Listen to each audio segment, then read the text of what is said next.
राम राम फोगाट साहब। नमस्कार जी। आपका जन्म लाहौर में हुआ था? लाहौर में जी।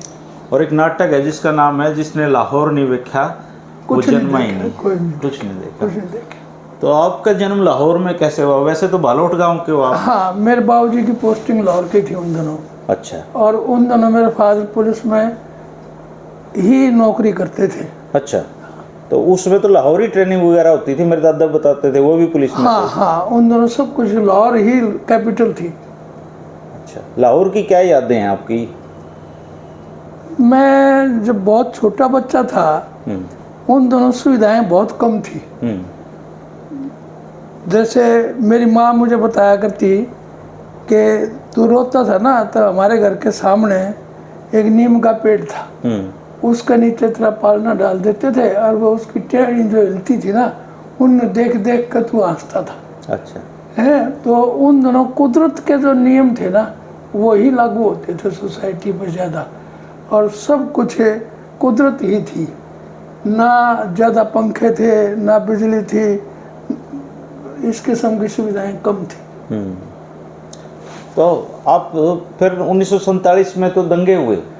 उससे पहले बाबूजी की पोस्ट, मेरे बाबूजी की ड्यूटी लगी थी तेजा सिंह स्वतंत्र को पकड़ने की। तेजा सिंह से? हाँ। ये कौन था? तेजा सिंह स्वतंत्र एक स्वतंत्रता सेनानी थे। अच्छा। कम्युनिस्ट थे। अच्छा। तो वो रसिया तक पैदल जाते थे। अच्छा। हाँ जी। और वो डेडिकेटेड लोग थे जो हिंदुस्तान को आज़ाद करवाना चाहते थे। उनकी ड्यूटी लगी उनको पकड़ने की। और ये इसलिए लगी कि मेरे बाबूजी के चाचा राव बहादुर लालचंद उन दोनों मंत्री थे, और मेरे बाबूजी के एक चाचा जो थे लाट साहब के ऑफिस में सुप्रिंटेंडेंट थे लाहौर में, दरियाव सिंह। तो एक लॉयलिस्ट परिवार का मान के यूँ समझा गया कि ये पकड़ लेगा। और पर तेजा सिंह के दिमाग में ये था कि जाट है, बेवकूफ़ है, पकड़ लेगा, जो उसने बाद में बताया। तो पकड़ लेगा ही। तो एक बूढ़ा आदमी रोज मेरी माँ के पास है, जब मेरे बाबूजी दफ्तर चले जाते थे तो आता था और आके मेरी माँ को कहता, बेटे मेरी माँ की उम्र हो गई 17-18 साल की है, तो आगे कहता कि बेटे बच्चे रोटी नहीं देते, कपड़े भी नहीं धोते। तो मेरी माँ उसके कपड़े धोती और इतनी देर मेरे बाबूजी की धोती वगैरह उनको बांधने दे देती, वो घर में बैठा रहता, रोटी भी खाता और सारा प्रोग्राम पूछ कर के चौधरी साहब कित गए हैं, कौन आएंगे, क्या करते हैं, सारा पूछ के चला जाता। रोज आता नेम थे। तो मेरी माँ को भी कुछ नहीं पता, मेरी माँ किसी ने कुछ बताया नहीं करती, उन दिनों बताने का रिवाज भी नहीं था। कि रोटी खाना तो ऐसा था कि धर्म सा समझा जाता था, बूढ़े को रोटी देना तो रोटियां के टाइम पे तो कोई पूछे कौन करता, रोटी खाओगे क्या? आप आया कर दी, एक करते हुए ऐसा समझा जाता था। तो वो चला जाता और 3 साल तक लगातार आता रहा और मेरे बाबूजी नहीं पकड़ सके उसको। तो एसपी एक अंग्रेज हुआ करता, तेजा सिंह ही आते थे घर पे? तेजा सिंह आता था खुद ही हैं? हाँ, बेस बदल का, बूढ़े का, जवान था उन दिनों वो है। तो वो जब नहीं पकड़ा गया तो एसपी ने कुछ कह दिया मेरे बाबूजी को, तो मेरे बाबूजी ने नौकरी छोड़ दी। और नौकरी छोड़ने के बाद में बालोट में आ गए। राव बहादुर साहब ने कहा कि क्यों छोड़ आया तू नौकरी, चल दोबारा उनको फॉरेस्ट में। राव बहादुर लालचंद फोगाट जी? हाँ, बाबूजी के चाचा थे। उनने दोबारा से नौकरी में इसमें फॉरेस्ट डिपार्टमेंट ने बोले, मेरे बाबूजी बोले पुलिस में नहीं जाऊँ, मेरी बस की नहीं है पुलिस। अच्छा। तो वो फॉरेस्ट में लगवा दिए। फॉरेस्ट में लगने के बाद में पोस्टिंग भी लाहौर की होगी। तो चलते रहे। उन दिनों लोगों के, हमारे पास काफ़ी ज़मीन थी मेरे दादा के पास, तो मेरी दादी रोने लग जाती जब मेरे बाबूजी जाते जो लाहौर। तो मेरे बाबूजी कहते हैं माँ रोया मत कर।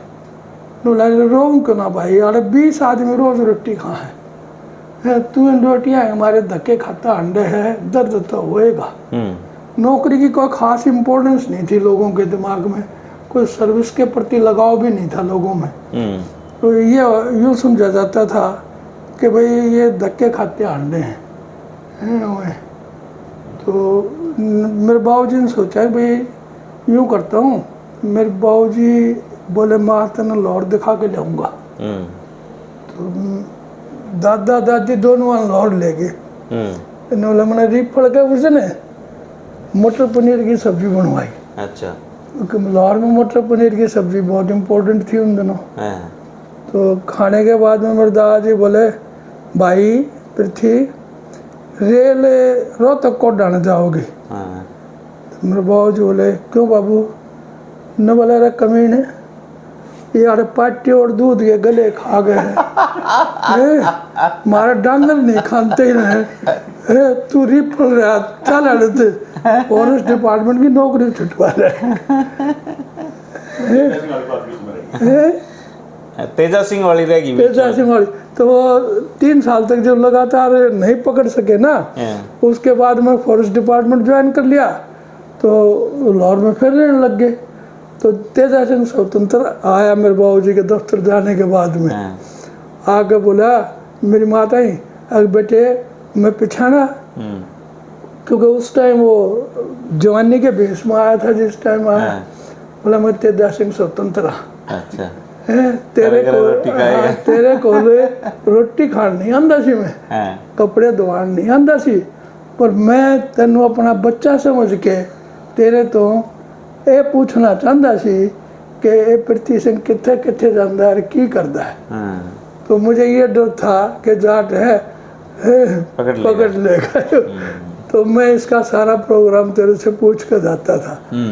तो ना मेरी माँ ने इस बात का बुरा माना, ना ही उसने, और पुचकार कर चला गया। तो इस किस्म के वो लोग थे जिसमें सोसाइटी में कोई इस बात से कोई नाराज नहीं होता था भाई इतने नौकरी छुटवा दी, ऐसी कोई बात नहीं थी दिमाग में, किसी के भी नहीं होती थी। और अच्छी किस्म की सोच और प्यार से लोग रहते थे। अच्छा, एक बार मुझे जैसे लालचंद फोगाट जी का आपने नाम दिया। हाँ जी। तो लालचंद फोगाट जी और चौधरी छोटू राम जी, हाँ जी, ये दोनों एक सिक्के के 2 पहलू हैं। हाँ जी। तो आपको कभी ऐसा जीवन में मौका मिला चौधरी छोटू राम को देखने का? मैं तो छोटू राम की गोदियों में खेला हुआ हूँ जी, लाहौर में जी। है तो छोटू राम में बहुत से लोगों को अपने घर में रखते थे। जैसे ये राम सिंह जो इनका है ना, ये क्या थे वो चमार थे, वो कमीशन के मेंबर भी रहे जी। तो ये तो छोटू राम के घर में पड़े हैं। अच्छा। और ये डॉक्टर स्वरूप सिंह वगैरह जो छोटू राम के घर में रहा करते हैं। बहुत से स्टूडेंट जो छोटू राम के घर में रहते थे। अच्छा, आपने एक जिक्र हो गया लाट साहब का। हाँ। तो ये लाट साहब उपाधि थी या फिर राज्यपाल को, किसको? राज्यपाल को लाट साहब कहा करते उन दिनों। अच्छा अच्छा। और राव बहादुर उपाधि थी? राव बहादुर उपाधि थी। एक दौड़पोश भी हुआ करते कोई? दौड़पोश तो ये गांवों में हुआ करते थे। अच्छा। हैं जैसे जेलदार, दौड़पोश और ये लंबरदार, इस किस्म के ये एक इंफ्रास्ट्रक्चर था रेवेन्यू डिपार्टमेंट का। अच्छा। जो टैक्स कलेक्ट करके लोगों से सरकारी खजाने में जमा करवाते थे। अच्छा, तो आपके पिताजी कौन से साल में आए फिर यहाँ पे परमानेंट वन विभाग की नौकरी छोड़ के? वो नौकरी छोड़ के फूड एंड सप्लाई में आ गए और 1946, 42, 43, 44 में यहाँ आए। परमानेंट नौकरी परमानेंट छोड़ के और फिर फूड एंड सप्लाई में 44 में लग गए करनाल में। हाँ। अच्छा, फूड सप्लाई में थे तो मुझे कुछ ऐसा सुनने में आया मैंने कि उस टाइम जो कपड़ा है वो भी राशन डिपो पे मिलता था। बिल्कुल, कपड़ा भी, चीनी भी। अच्छा, चीनी तो खैर अब भी मिलती है। ऐसी हालत थी। मेरे बाबूजी के चाचा एक लाट साहब के दफ्तर में लाहौर, बताया ना दरियाव सिंह, वहाँ सुप्रेंट थे। उनका मैसेज आया अगर भाई फिर थे, मेरे बाबूजी करनाल पोस्टेड थे, अगर ना तो बड़का के लिए कपड़ा है और ना ही चीनी है घर में। अच्छा। कोई तरीका ढूंढे कि चीनी मेरे जरा लाहौर भिजवा और कुछ कपड़ा भिजवा। अच्छा। तो मेरे बाबूजी ने सोचा भाई कैसे करूँगा ये इंतजाम है, लाहौर तो बहुत दूर है करनाल से, ये तो पकड़ लेंगे राह में। तो एक मुसलमान है, थानेदार है, कुरुक्षेत्र पोस्टेड था, उससे बात करी कि भाई तेन छुट्टी दिवा देंगे और तू अपना घर जाइए और हम एक छोटा सा टैक्सी दे देंगे, वो मेरे चाचा जी को पहुंचा दिए। बोला पहुंचा दूंगा, कोई बात को नहीं, वो मन में कोई डर को ना लगता। तो वो चीनी भी पहुंचा दी लाहौर और कपड़ा भी पहुंचा दिया। कपड़ा उस टाइम भारत में बनता नहीं था? कहाँ बनता होगा थोड़ा थोड़ा, पर क्योंकि फौज को भेजना पड़ता था। कहाँ से आता था फौज का कपड़ा? जापान से भी आता था लट्ठा। अच्छा। है दुनिया जहाँ जहाँ अंग्रेजों का राज था हर एक जगह से इकट्ठा करके फौज को सप्लाई करते थे, क्योंकि उनके लिए प्रायोरिटी तो आर्मी थी ना। जो करनाल में थे तो करनाल तो लियाकत अली का भी घर था। हाँ लियाकत अली, पर लियाकत अली रहता था दिल्ली में, और लियाकत अली की वाइफ जो थी IB कॉलेज में लेक्चरर थी इंग्लिश की, दिल्ली। तो वो तो पार्टीशन में के बाद आए नहीं, वो प्रॉपर्टी तो अब भी है। 1951 में लियाकत अली को तो मार दिया। जहाँ बेनजीर भुट्टो को कत्ल किया था ना, उसी जगह on the same spot Liaquat Ali को भी उसी जगह पे मारा गया था 1951 में। तो उनसे भी परिचय हुआ कभी? तो ना लियाकत अली से कभी नहीं। अच्छा, यहाँ जैसे 1946 के आसपास, 47 के आसपास, हाँ रंगड़ मुसलमान बहुत रहते थे। हाँ एक बार क्या हुआ, मेरे बाबूजी करनाल से, क्योंकि 3 जिलों का एक इंस्पेक्टर होता था जी फूड एंड सप्लाई में, तो करनाल से बहादुरगढ़ टूर पे आए। बहादुरगढ़ में जलदार साहब जो थे,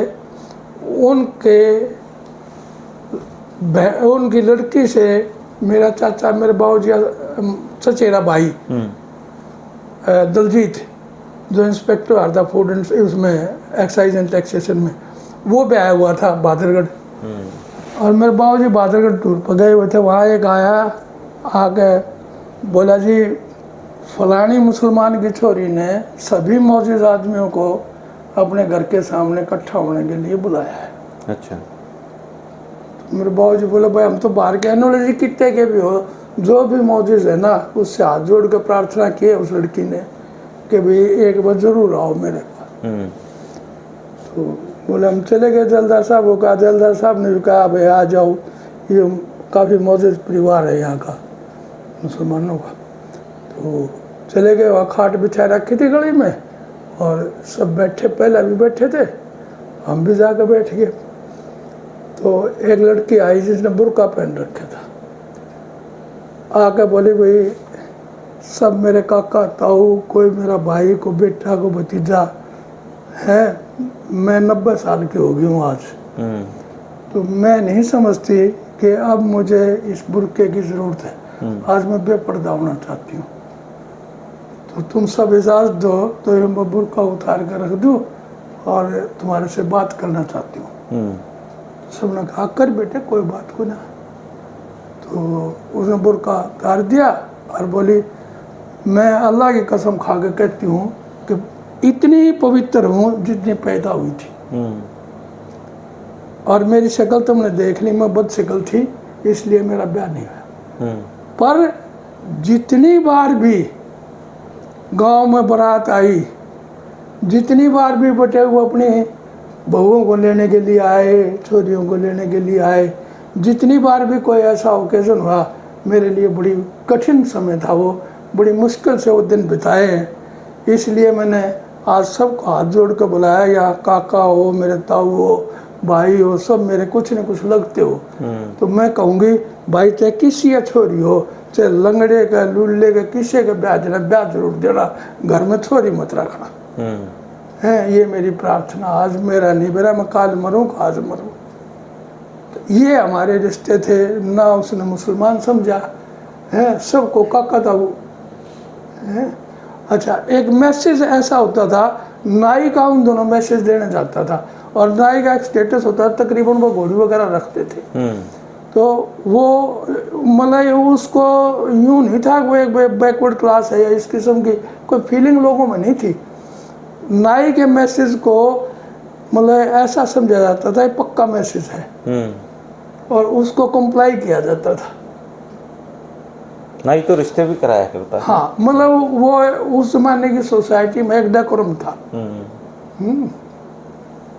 अच्छा हिंदू जो मुस्लिम है, हाँ जी, वो आपके बालोट में भी रहे होंगे उस समय? हाँ, हमारे गांव में थे जी। और ये जो है ना, जो पार्टीशन हुआ, ये जुम्मार का जो परिवार जो बालोट में है ना, ये हमने अपने कोठड़िया में 5-6 लखो कर रखा था उन दिनों। अभी एक परिवार है? एक परिवार है हमारे गांव में मुसलमानों का। अब तो कई घर हो गए होंगे उनके ना, वो तो पाकिस्तान चले गए थे। बाकी पाकिस्तान चले गए? हाँ, बाकी पाकिस्तान चले गए थे।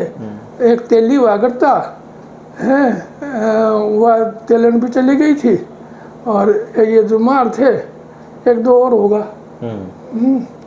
तो ज़्यादा मुसलमान नहीं, मिलजुल के रहते थे। मिलजुल का कभी सोसाइटी में किसी किस्म की कोई बातें नहीं थी। मैं एक चुटकुला सुना देता हूँ आपको उस जमाने का।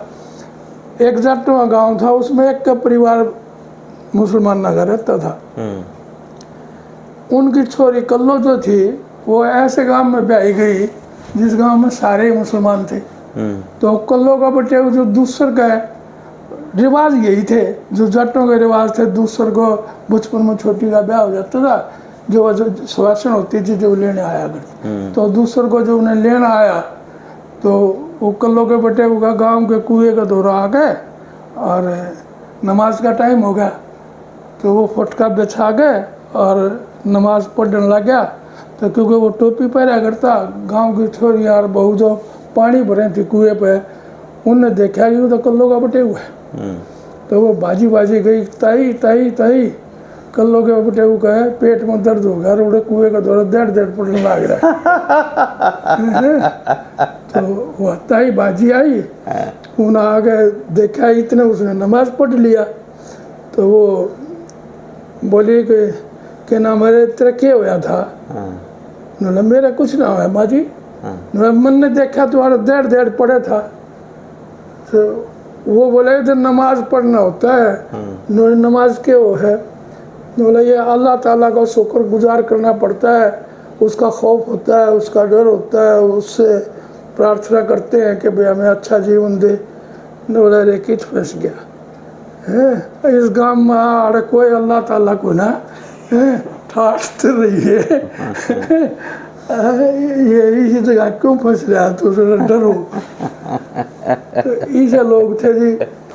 मेरे सगे ताऊ जी बुगन सिंह, मेरे बाबू जी के सबसे बड़े भाई, उनका एक दोस्त था गुगन ही रांगड़ था। वो रांगड़ था। रांगड़ भैंस चोरी करते थे ना? डांगर चोरी करा करते, कोई भी किसी किस्म का डांगर हो। तो वो गुगन हमारे घर आता था, ठहरता था, मेरे ताऊ का दोस्त था। तो एक दिन हमारे रात में बल्द खुल गए, तो गुगन आ गया सामने। तो मेरा ताऊ 6 माह का होगा, बोला भाई मार मत आया कर गुगन, तू आवे है तो चोरा का अड्डा बन गया और हमारे बल्द खोल लेगा कोई। तो महसूस हुई इसने? हाँ, वो बोला थारे बल्द खोल ले गया, काट घोड़ी। तो दोनों जने वो रांगड़ तक घोड़ी रखा करता। मेरे ताऊ ने भी घोड़ी काट ली, और दोनों जने, ये गांव था कोई मुसलमानों का गांव सांगी के पास, वहाँ गए और जाकर चौपाड़ में गुगन ने जो था रांगड़ ने किसी बालक को आवाज़ दी, उसने घोड़ी बांध दी दोनों, और उसने कहा कि 2 आदमी की रोटी अड़ भिजवा दियो, एक मुसलमान की और एक हिंदू की, दोनों नारी रोटी हुआ करती। तो भिजवा दियो। और गुगन ने चौपाड़ के ऊपर खड़ा होकर उस पर और जोर तो लाठी फेंक दी, कहते बड़द बांध आइयो और नहीं तो लाठी ठा लियो। तो आधे घंटे के बाद में एक छोरा आया, बोला ताऊ रोटी भी आवे हैं और बड़द गाल दिए हैं। बड़द गाल दिए? हाँ है। तो इस किस्म की सोसाइटी थी कि चोरी भी कोई इधर उधर का आदमी नहीं कर सकता था। आश्चण गांव में, ये हमारे से अगला गांव है, एक आदमी किसी के पास आता जाता था, तो वो रांगड़ उसके पास आया, और उन दोनों बखत बेबखत कह गए अग भाई किज्जा गाँव डाने, लोगों को डांट लिया करते। और जो सड़क पर जिन लोगों के घर थे या राह पर घर थे, वो तो अपनी ड्यूटी समझा करते कि ये हमारी ड्यूटी मात्र है कि भाई हमें आए गए ना बूझना। तो उसको टोक लिया तो वो बोला कि भाई किस जागा, बोला मैं तो चोर हूँ। तो बोला कोई बात ना, जो चोर है तो है, और डाना किस जागा है। तो बोला फिर डट जाऊँ, बोला हाँ डट जा। बोला फिर एक बात करिए, मैं बड़द बड़द खोल लूँ तो मेरा हाथ पकड़ लिए हैं, उल्टे बांध दूंगा तो तेरी आँख खुल जाते। तो वो बोला ठीक है भाई, ध्यान रख लेंगे हैं, और सो जा आराम से, रोटी खा के सो जा। रोटी खा कर सो गया। उन्होंने रात में वो काम कराया, बड़द खोल लिए। खोलने के बाद में जब वो चला तो उसने हाथ पकड़ लिया। तो वो बोला कि ना भाई छोड़ दे, बड़द पसंद आ गया मुझे, छोड़ो नहीं है। लाठी ले लियो रांगड़ ने। तो जाट बोला भाई जो तू इतना तगड़ा है तो सो जा, तड़के ले जाइए। बोला पक्की बात होली ना, होली पक्की। तड़के वो बड़द उसने कहा ले जा, ले गया। कानी गांव का था। तो चला गया, ले गए। घने दिन के बाद में फिर आया वो रांगड़। आ गए सांझ में, उन्होंने बोला भाई एक भैंस चाहिएगी, तू बता रात में खोलूँ आगे तड़के ले जा। बोला भाई तड़के ले जाइए, तो तू इतना तगड़ा है तो तड़के आराम से ले जाइए, क्यों दुखी हो गए। तो सवेरे उठते उसने फिर कहा अब बोल ले जाऊं, ला ले जा। ले गया, फिर नहीं आया और आंगन उसने। एक बार मैच ले गया, एक बार बड़द ले गया। तो घने साल के बाद में, 4-5 साल के बाद में उसका कोड हो गया उजाट का, आश्रम वाले का। अच्छा। और गाँव वाला ऊपर राज पड़ा करती थी कोड को, ऐसी बीमारी है जिसमें शरीर में से राज निकलती है, कुछ रोग में गिरती है। हाँ कुछ होगा। तो घर क्या ने कहा भाई बालक बुलका का कोई बीमारी ना लग जाए, खेत में झोपड़ी में रह कर इसने उड़े रख जा। तो वो रांगड़ का भी जब वो झोपड़ी में रहने लग गया तो उस रांगड़ का भी एक बड़े टूर का ब्योंत बन गया, घोड़ी ले रहा था। वो आया और उसने बूझा भाई फलाना कित है। तो बोले वो तो बीमारी हो रही है कोट की, और वो तो खेत में रहे। अच्छा, तो मिलन गया उन्होंने, मिल का आ गए, देखा उसकी हालत है। फिर वो किसी हकीम के पास गया तो उसने बताया कि भाई नो इसकी दवाई तो है पर कर नहीं सकता आदमी। बोला क्या? ने बोला भाई बालक 3-4 साल का जेठा छोरा हो, उसके खून में या दवाई डाल के उन्हें नवा दो तो ठीक हो जाएगा। तो उस रांगड़ ने आगे उसका जेठा छोरा था 3 साल का, वो काट दिया और काट कर उसके खून में लेकर उनको दौड़ गया खेत में। तो वो बोला भाई क्या नाम क्या है? बोला दवाई है, नहा ले तो इससे। बोला बता तो सही। बोला बताऊँ को ना, तो नहा ले। और नहा दिया। नहाने के बाद वो कोट ठीक हो गया। तो वो बोला फिर आया जो रांगड़, तो उसने पूछा दूसरे वह दवाई बता भाई क्या थी? बोला बताऊँ नहीं। बोला बतानी पड़ेगी। बोला भाई देख वो बड़द ले गया था ना, मेरे तो बेचे नहीं गए क्योंकि इसे सुथरे नारे थे। मन ने खेती करनी शुरू कर दी, और जब खेती करनी शुरू करी तो ब्याह कर लिया तो दूध की जरूरत पड़ी। मन ने सोचा चोर नहीं, किसी चोरी नहीं करूँगा, ये घर बसाऊंगा। तेरे ते भैंस लेना आया तन नाट्या नहीं। ब्याह हो रहा था, बालक हो गया। दवाई के लिए उससे की जरूरत पड़ी और मन ने वो काट दिया। बोला कमी नहीं, मैं बूढ़ा आदमी, मेरे तक जब आगे क्या करेगा? ना भाई तन्ने जो मेरे ऊपर एहसान करा, मेरा जीवन बदल दिया तने। तो ऐसे लोग थे। ये कहानी किसने सुनाई आपको? मेरे बड़े ताऊ ने। अच्छा है, और उस क्वेश्चन वाले को जानता था मेरा ताऊ अच्छी तरह, क्योंकि पहले गांवों में आपस में आना जाना काफी से ज्यादा। पहले तो जाते आते रहते थे। हाँ। तो ये जो बिजली कब देखी आपने पहली बार? बिजली तो हमारे गांव में बिजली जब मैं 7-8 साल का था जब आ गई थी। लालचंद फोगाट जी की वजह से। हाँ। हमारा गांव मतलब एक आदर्श विलेज था। डीएलएफ नाम कब सुना आपने पहली बार? डीएलएफ ये जो राव बहादुर साहब के रघुविंदर जो थे, ये तहसीलदार थे। अच्छा। तो और एक सिसाई के मान सिंह के भाई होते थे, मैं नाम भूल गया उनका, वो भी तहसीलदार थे। उनको प्रमोट करके ICS बना दिया, इनकी प्रमोशन हुई नहीं।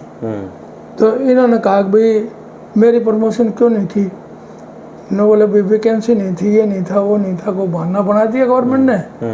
तो इनको बड़ा दुख होया, और जो मुरसान स्टेट के मंजले साहब थे उनसे प्रीतो ब्याह हुई थी, जो राजस्थान की लड़की हुआ।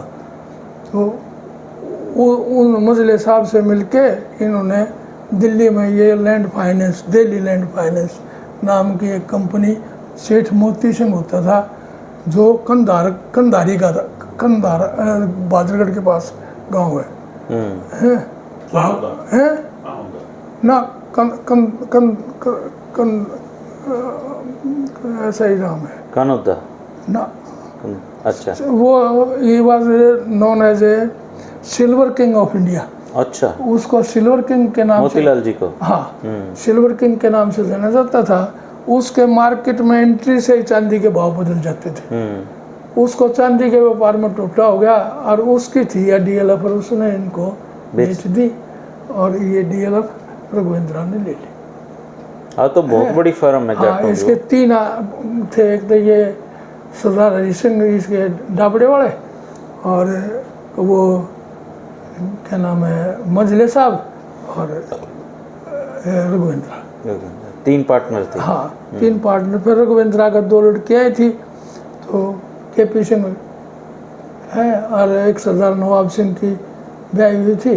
तो KP सिंह फौज में था, इनको कप्तान साहब को छुट्टी दिलवा के उन्होंने चार्ज दे दिया। मिले आप KP सिंह जी से? मिला हुआ। अच्छा। आपके गांव में तो सरकारी स्कूल बहुत पुराना होगा? बहुत पुराना स्कूल है, लालचंद जी के टाइम का ही होगा। हाँ, पहले से ही है, क्योंकि पड़ोसी गांवों में स्कूल नहीं थे।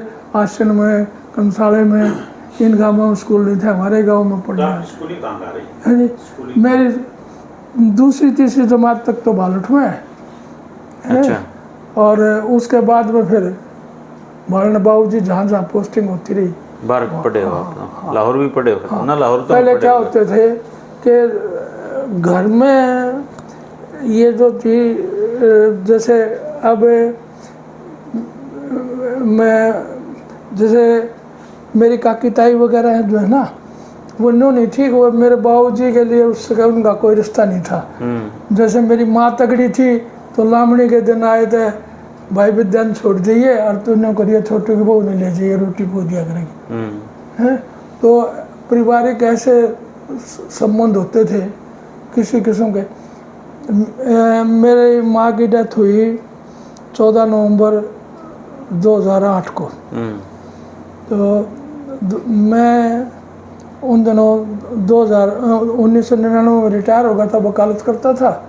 तो रोज़ अपने बाबूजी के पास मिलने के लिए आता था कोर्ट से, क्योंकि मेरा सेक्टर 4 में था, बाबूजी का ये शीला सिनेमा के पास था, तो मिलता हो जाता था। तो बाबूजी की डेथ के, मेरी माँ की डेथ के बाद में मेरे बाबूजी थोड़े से दुखी रहते थे। एक दिन तो बोल के मैंने इसे डॉक्टर साहब को तो बताया भी होगा कि बोले आड़े खड़ा है तू, तेरी माँ बारिश में भीजन लाग रही, जा ले का। बाबूजी माँ ज्ञान तो जाए भी गणे दिन लिए, तो बोले तेरे लिए जाली होगी, वह भीजन लाग रही, तू ला नहीं सकता जाके।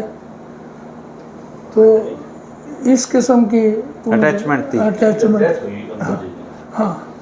तो उस दिन जिस दिन डेथ हुई, उससे पहले क्या था, जैसे गुणपाल एक दिन आ गया, बोला बाबूजी तो मिलने जी करे है कौन से गुणपाल सांगवान? सांगवान।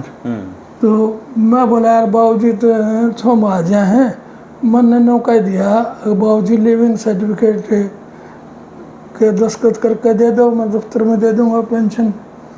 तो वो कहते तन्ने पैसे मिल नहीं सकते, मुझे चाहिए नहीं है, तू मेरा क्यों नाक में दम कर रहा है, मुझे नहीं चाहिए कोई पैसा। मैंने बताया पीछे क्या करने। तो इस बात पर लड़ पड़ते थे। तो माँ जाते तेरते तू जिक्र मत करिए, तेरते भी कोई वैसी वैसी बात कह दें तो आजकल आधे बावड़े हो रहे हैं। तो ना कोई बात को ना, मैं तो मिल खाऊंगा। गुणपाल भी आ गया, हम आ गए। तो बात बूत करते रहे, उसका पेंशन का कोई जिक्र नहीं किया। फिर मैं 1 जनवरी 2009 को कोर्ट में से आते हुए बाबूजी के पास रुका। तो वो खीर खा के, पतली पतली खीर खाया करते, या पतला पतला गुड़ की पात का हलवा खाया करते आटे का दोपहर में, और कैरी कैरी उड़ाया करते, ये वो काम करते थे। तो बैठे लॉन में, बोले खीर खाओगा? मन्ना बाबूजी। नोले फिर तू जा, नो आँख करके कागज जा, मैं बैठ लेने दो, क्या करेगा बैठ के, मैं तो यह खीर खा के सोऊंगा, तो यह कैरी नोड़ाई है, मैंने और कोई काम नहीं करना आज। तो मैं 10 मिनट बैठ जाऊँ ना, जा तो कोई बेकार की बात करेगा, मैं ना कोई बात नहीं करूँ। तो ने बोला अच्छा तू बैठे ना, तो तू मेरा एक कहा मानेगा? मैं मान लूँगा, बताओ। बोले बालूठ में घर बना। बालूठ में बजी है तो कोई आइडिया नहीं है, बालूठ में घर ने क्या कराइए, आपका अपना घर रहा, मेरा अपना रहा, इतने घर ने चट्टा है, बताओ क्या करेंगे। बोले कहा ना तेरे ही मानना था, कहूँ फिर क्यों बुझ था, जब ना ही मानना तो छो से माँ जाया करते। माँ को आइडिया तो बताओ, क्या आइडिया? तो ने बोले भाई सारी जिंदगी तुम धक्के खाते अंडे लोगों दूर, तुमने लोगों के लिए क्या किया? लोगों ने तुम्हारे लिए स्कूल बनवाए, चंदा दे दे का स्कूल बने थे उन दिनों। तुम्हारी कंट्रीब्यूशन कोई नहीं है ना, कोई फीस दे रखी बहुत घनी, मामूली फीस के साथ तुम पढ़े हो, तुम्हारी कंट्रीब्यूशन उनके प्रति क्या है? और वो जी आप भी तो गांव छोड़ के आए थे। ना मैं गांव छोड़ के नहीं आया, तेरी कोई काकी ताई बुआ रिश्तेदार बीमार हो गया तो मेरे पास आया शहर में, कौन सा बालक पढ़ना चाहता था मेरे पास रहना चाहता था, रहा। गांव में हर वक्त पैसे नहीं होते थे, जिनकी फीस देनी होती थी स्कूल की मैं दिया करता, सारे कुनबे की दे रखी। तो कोई ऐसी मेरी यो बता दे कि मैंने गांव छोड़ दिया, मैंने ना अपने भाइयों को छोड़ा ना अपनी भाभियों को छोड़ा, तो और ना ही वो प्रोफेशन को छोड़ा। तो तुमने छोड़ दिया, माना हम तो जाओ। हाँ मतलब तू चला जाएगा, तेरे बालक नहीं जाएंगे, उनके बालक नहीं जाएंगे, बात खत्म। तो ये फार्म हाउस इसलिए बनाया आपने? वो उस फिर आगे तो सुनो वो क्या हुआ। वो मैं बोला फिर चलो बना लूँगा, तो पैसे हैं तेरे पास? माँ विवेक बैंक में वो प्राइवेट सेक्टर लोनिंग होती है, उनको कम ब्याज पर पैसा मिलता है, पैसे की कोई दिक्कत नहीं। तो बोले ठीक है बना। फिर तो मैं घर तक आया था, सेक्टर 4 तक। प्रदीप का मेरे छोटे भाई के लड़के का टेलीफोन आया, ताऊ जी आप तो गए थे, बाबू जी सो गए। अच्छा, खत्म। तो मैं है एक 96 है। तो मैं हैरान हो गया कि आदमी मेहनत करता करता रोटी खा गए सोने के लिए जाता है तो सो गया। सबको ही सोना है जी एक दिन है तो सबका टाइम मतलब ऐसा उनका ऑपरेशन टेबल पर डॉक्टर साहब बता रहे थे, आंख बनाते बनाते सो गया आदमी। हाँ ये तो है, उनकी बात को मानते हो आपने, फिर ये भी हाँ ये बनाना पड़ा क्योंकि वो चले गए थे। तो मैं विवेक तो बोला मैं बेटे बाबूजी की आखिरी तमन्ना थी, चाहे कुछ भी हो बनाएंगे। अभी आप 83 साल के हो गए। 83 साल और ये अप्रैल के बाद में देख लो, अप्रैल मई जून 3 महीने का। तो अपने बाबूजी से 10 साल छोटे हो भी हैं। हाँ जी। अच्छा डाइट बहुत अच्छी होगा सर। अच्छा, क्या आपका खाने का क्या शेड्यूल है? ये प्रूव आता है। मैं घी बहुत ज़्यादा खाता हूँ अभी। हाँ, कितना? अभी भी ये बता देगा वो कुकुदो हमारा हाँ, है, चूरमा है समझ लो खाता हूँ। रोजाना? हाँ रोजाना। और कितने साल से खा रहे हो रोजाना चूरमा? बचपन मैं एक बार आपको एक बात बताता हूँ। मेरे बाबूजी बहुत घी खाया करते, तो डॉक्टर अमरचंद फोगाट जो थे, वो जानते हो आप? ईश्वर के डॉक्टर डॉक्टर ईश्वर के। हाँ हाँ। तो वो कमला से ब्याहे हुए थे, और कमला को हम बेबे कहा करते बचपन से। हरद्वारी सिंह की लड़की थी, तो हमारे ऐसे रिलेशन थे परिवार से। डॉक्टर कमला चौधरी? हाँ, कमला चौधरी से। प्रेम चौधरी थी उनकी? है, प्रेम तो उनकी बहू है। हाँ, हाँ। सतपाल की अच्छा। है, या कमला जो है ना चौधरी साहब की लड़की थी। अच्छा। अच्छा, तो यह रहती थी चौधरी हरद्वारी सिंह के पास, वो सुपरिटेंडेंट कैटल फार्म थे। अपने बाप के पास नहीं रही या कदे, उन्हीं के पास रहती थी हिसार में कैटल फार्म में। हम ज्योतिपुरा में रहते थे उन दिनों हिसार में। तो ये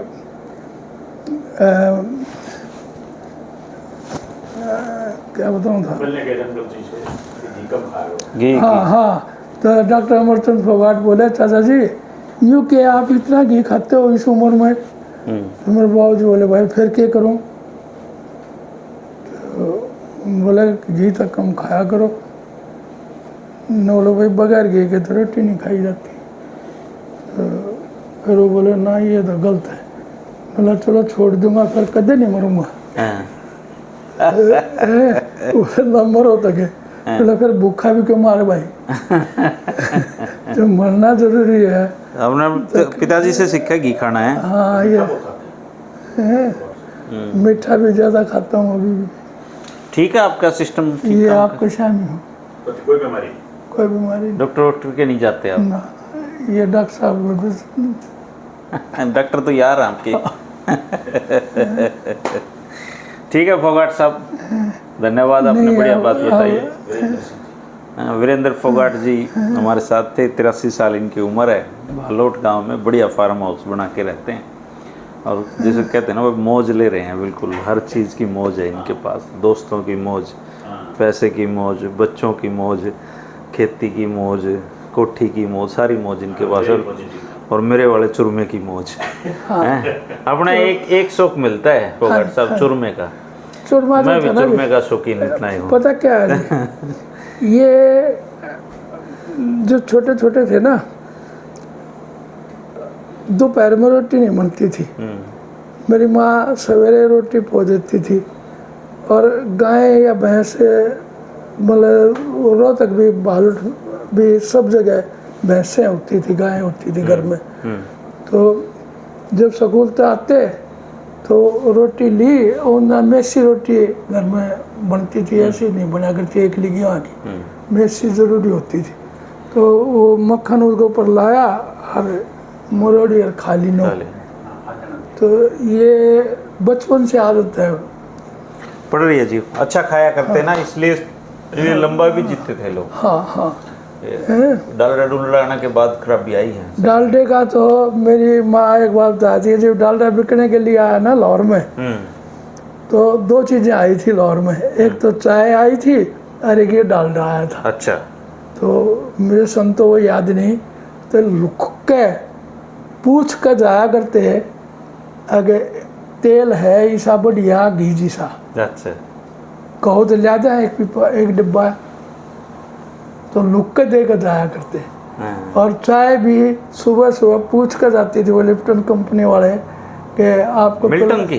लिप्टन लिफ्टन की? हाँ। अच्छा। सवेरे सवेरे फ्री पिला के जाया करते थे लाहौर में।